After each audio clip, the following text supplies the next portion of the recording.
that Moses said. He said, I'm willing to give up.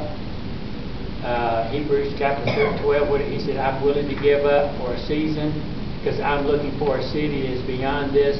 And this is not our home. We have a home to come. I know Cherry and I have spent a great deal of time making our home look nice. There's nothing wrong with that. Nope. Having a nice looking home is fine. Having the yard looking nice and there's nothing wrong with that, and you should.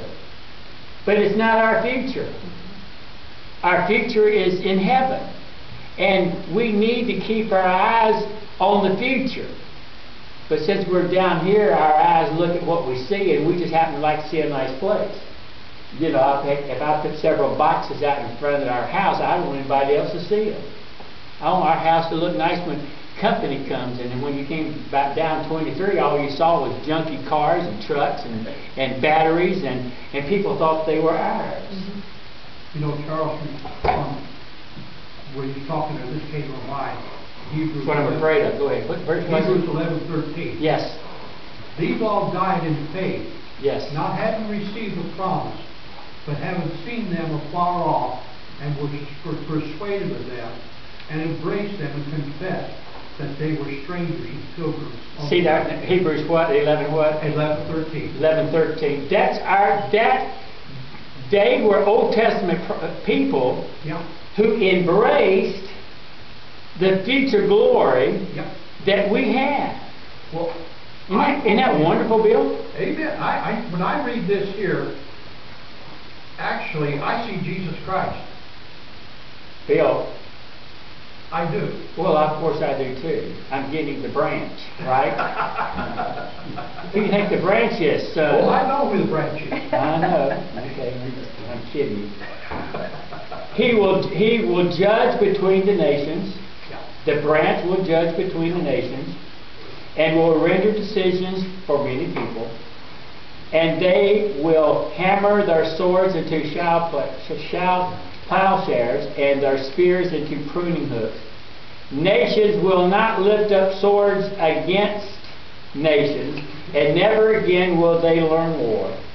When the Lord has washed away the filth of the daughters of Zion, and purged the bloodshed of Jerusalem from her midst, by the spirit of judgment and the spirit of burning, then the Lord will create over the whole area of Mount Zion, and over her assemblies, a cloud by day, even smoke, and brightness of flaming fire by night, for over all the glory will be a captivity.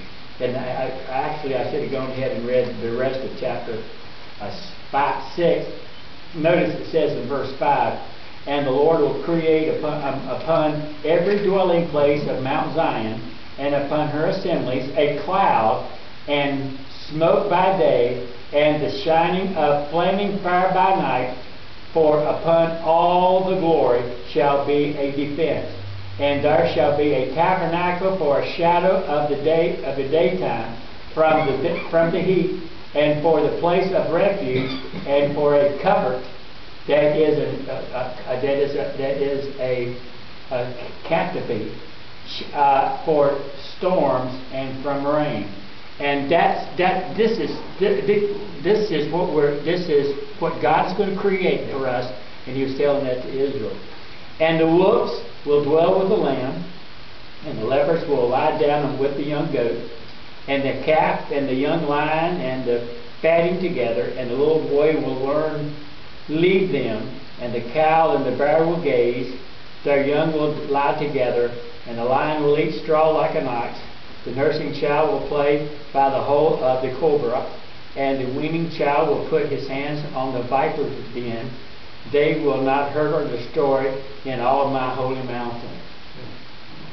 Now, whether or not there's one, I don't know. That may be figuratively, because by the time all this happens, everything's going to be destroyed. Cattle will be destroyed. I don't know if it's figuratively sharing with you what kind of peace He's going to have, but by the time unless He recreates animals, You know, it may be, you know, I'm teasing, but it may be that animals do go to heaven. Good animals may go to heaven. You know, I may have to change my position on that. I'm really teasing, of course. You know. Now, I can't see a donkey going to heaven. That is true. For the earth will be full of knowledge of the Lord. And it shall come to pass. And it shall come to pass. Time of the fulfillment. These are a beautiful picture, word pictures of what will take place during the Messianic era. However, the message is delivered during dark, turbulent political times. Against the backdrop, God gives Israel a message of hope and encouragement. God doesn't beat them down. God beat them down to a pulp. God did beat them down to a pulp. He left them nationless. He left them flat. He destroyed their land. He destroyed most of them. I mean, he just laid them out. But in the midst of that, then he comes back and encourages you. I mean, when a guy's down to 9, you don't want to count him out. God may get you down to 9. You may be counted out. You got 10 before you're counted out, and you may be down to 9, and God is not going to allow you to get to 10 as a believer. They are His nation, and it's it takes place in the last days. You see that in chapter 2 and verse 2. The last part of the future into which the prophetic vision penetrates. In prophetic language, it is the day of the Lord. And it is the day of judgment on sin, as we see in chapter 2, verse 5 through verse 1 of chapter 4. But it also is a day when God acts in salvation. And the grand climax comes at the second coming of Christ. The event will actually take place in that day. It is the one great day of God at the end of time. Now, there are different faults. We are in the last days, but there's going to come a day, the end of time, opening with judgment and issuing in salvation. It will be the time when God will act. Jerusalem is seen as the center and the focus of that great judgment day. Jerusalem will have a remnant that will survive the judgment and will be His redeemed people. The redeemed will be the spiritual centerpiece of the earth. Now I want you to notice then the person of the branch. Let's discuss the person of the branch. There is this thinking that you have to also understand that the Old Testament primarily is telling the story of the coming of the Messiah. Interwoven in all of the instructions and the commands and everything that takes place, interwoven in the entire Old Testament, it's ushering in the bringing in of the Messiah, and also God's judgment on sin and God's judgment about bringing in salvation to those who believe, so that every sermon, every book in the Bible has as its primary reasoning to help us understand God's plan for His people throughout all eternity. The person of the branch. Now, we have to go back then and we have to ask ourselves, who is the branch? Now, obviously, Bill and I, with our education, I mean, here's where theology comes in. Yep. You just don't, a person that's a new convert picks up the Bible, he's reading Isaiah, he has no clue who the branch is. And you don't pick it up who the branch is unless you've read the rest of the Bible. The branch has already been described even before we get to Isaiah chapter 4.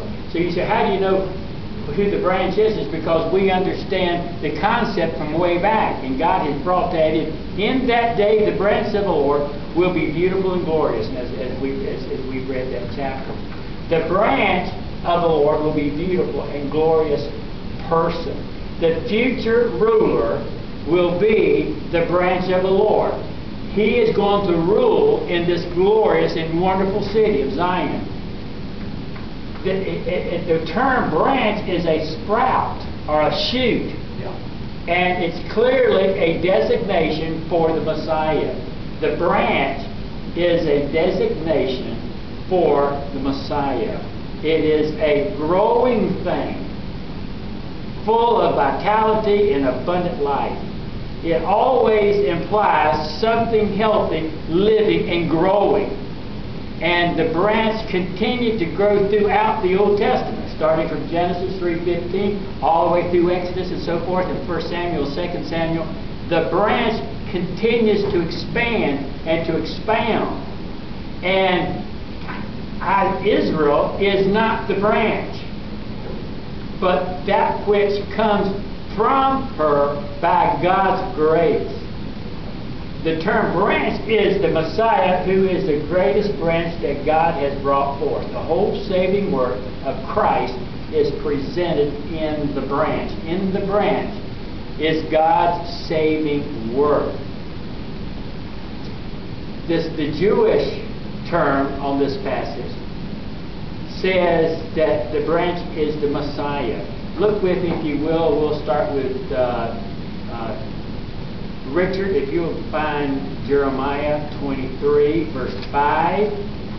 And Bill, if you look at Zechariah chapter 3 and verse 8. I've got another chapter, but first Jeremiah 23:5. 23:5.